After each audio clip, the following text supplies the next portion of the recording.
YouTube, it's Nikki with Our Simple Life, and I just got back from a Dollar Tree haul on my lunch break, and today's edition is going to be garden related.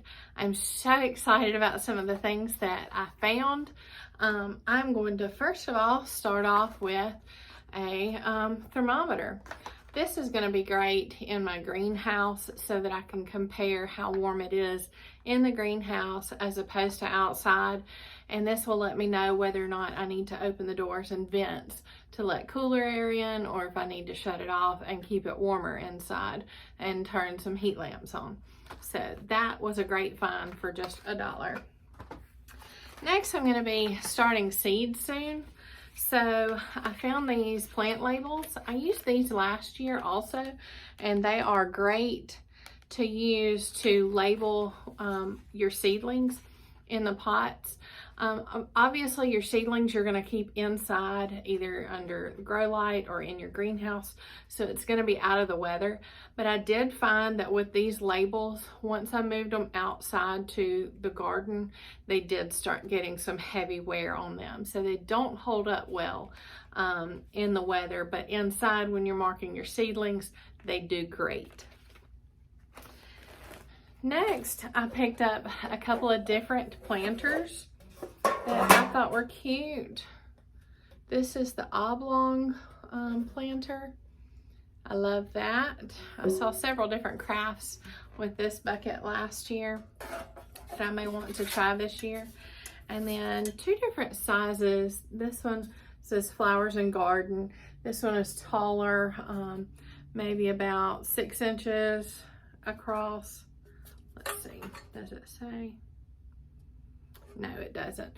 Now this one's a little shorter and wider across to give you the comparable difference of those. But I thought those were really cute to have on the windowsill or maybe on the back deck. And I will be using that as well. And to start my seeds, I'm not normally crazy about buying potting soil, but this did say it was a seed starting mix. This is a very small bag, 0.2 pounds, 1.5 dry quarts. I might do a comparison on how this measures up in comparison to buying soil from Lowe's or local garden store, but for a seed starting mix you need something extremely light that the seeds can get started in, so I thought I would try that out. Let's see, next I did pick up a couple of the Hummingbird feeders. I bought some of these last year, again after some weather and wear. They were kind of worn out by the end of the season, but for just $1, I don't mind picking these up every year for that cheap. I also got a pack of the Hummingbird nectar to mix up to go in them. And next, I picked up 3 of these tomato trellises. They are fairly small, so I don't believe that I'm going to be using them for tomatoes, but I think that these will do great for peppers that stay shorter. I think that these will help trellis them up a little better. So I bought 3 of these. Like I said, I don't think I'll be using them for tomatoes, but I think they will do good for peppers. I believe that tomatoes are going to very much outgrow these stands. And this is, they say it's Garden Collections. I don't know if you can see that, but I've noticed that a lot of their garden products are put out by that same company. So we will see how they stand up. I also got a trowel to start the season off with. I picked up some jute twine with that same Garden Collections. What I plan on doing with this is trellising some of my other crops, maybe some cucumbers or melons, small melons, or some of the tomatoes, I may do a weave trellis with these instead of using or taking up all of my cattle panels for the trellises this year. I was surprised to see some of these organic all-purpose fertilizers from Jobe's. It's an 8 count, and they're fertilizer spikes. They are 4% nitrogen, 4% phosphate, and 4% potash, or potash, however you pronounce it. But I did pick up a couple of those because they are organic and a good fertilizer boost. Now last year, I picked up these flexible ties. This is a long string you cut off however much you need, but I was really, really pleased with these.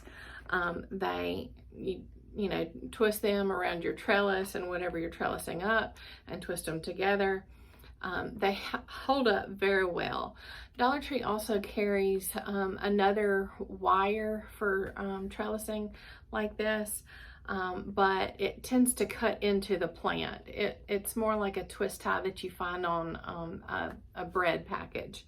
So I really liked these a lot better because it's wire, so it holds together better to itself, and it's got wire on the inside, so it's moldable and holds its shape.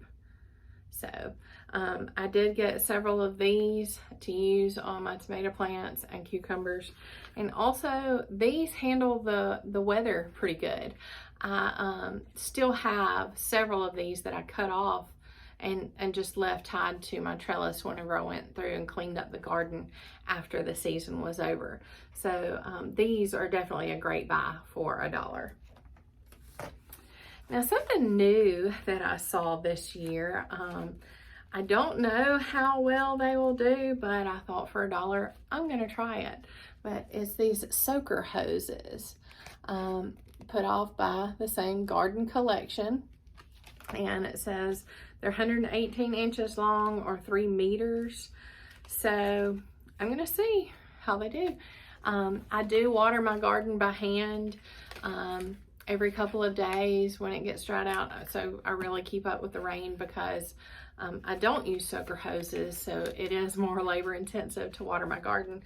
So maybe if these work well, I'll go pick up some more for the season. One more thing that I picked up were these plant clips from Garden Collections from Dollar Tree.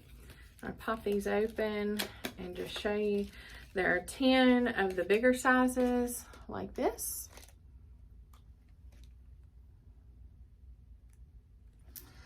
And 10 of the smaller sizes like this. Now, I will say, I have seen garden clips before that people sang their praises, but one aspect about them is that on the inside of the clip right here, they had another clip function that would clip onto the trellis, and then the rest of the clip over here would clip onto your plant and hold it in place. Now, I think that these will work as long as I'm clipping them to a cross section on like one of my cattle panels for trellising, as long as you've got something to hold it up. Now, if you don't, if you've just got a stake that you've got your tomatoes staked up with, obviously this is not going to work, because if you pinch your stake and pinch the tomato plant both in these, it's just going to fall down.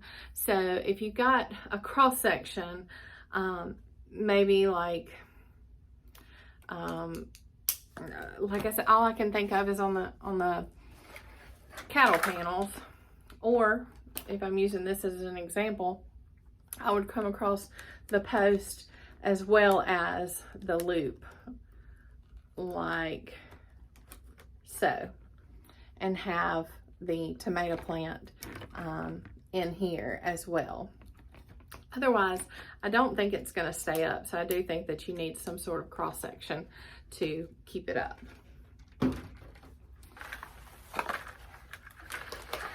And I also picked up these, they are calling them garden fence. Now, these are maybe about 8 or 10 inches high off the ground once the stake goes in. And they're just flimsy plastic. But what I did get these for is for my raspberry bed. The brambles tend to spill over, and wherever they touch the ground, that is where you're going to have more raspberries. So I wanted to keep those up off the ground, so I am going to put these in my raspberry bed and along the edges just to keep the brambles up off the ground. So I like these because they do clip together. Let's see if I can do it easily. There we go. And these will either hold together in a straight line, like so, or I can use them on the corners as well. So I thought that was a good buy for just a couple of bucks. Maybe I can keep the raspberry bushes contained and keep them from spreading. I also got some plant trolleys. These have wheels on the bottom. So I can keep my plants put in them, and this also acts as a water dish as well. One thing that I got these for, I noticed that a couple other people were getting some things at Dollar Tree, and they have these tiered planters where it has 3 planters in one piece, and then you can turn them and stack them. Much like a green stalk planter, obviously not as big, obviously not built as well, but it would serve the same purpose. But my Dollar Tree was actually out when I went by there, so I am going to continue to check back, and if I do stack those, I will try to put these on top of the plant trolleys so that I can move them around and change the angle of the sun. The last thing that I got was actually applicable to the end of your harvest, was a veggie brush. So I got this for my kitchen this year just to kind of clean up my fruits and vegetables before we do eat them. So that will be handy in my kitchen as well. So I thank you for checking out my Dollar Tree haul today. I hope that this gives you some ideas on picking up some cheap things for your garden to get your growing season started. If you like this content, please give me a big thumbs up and hit that subscribe button so you can see what else is coming your way. Again, thank you for hanging out with me, and I will catch you in the next video. Bye-bye.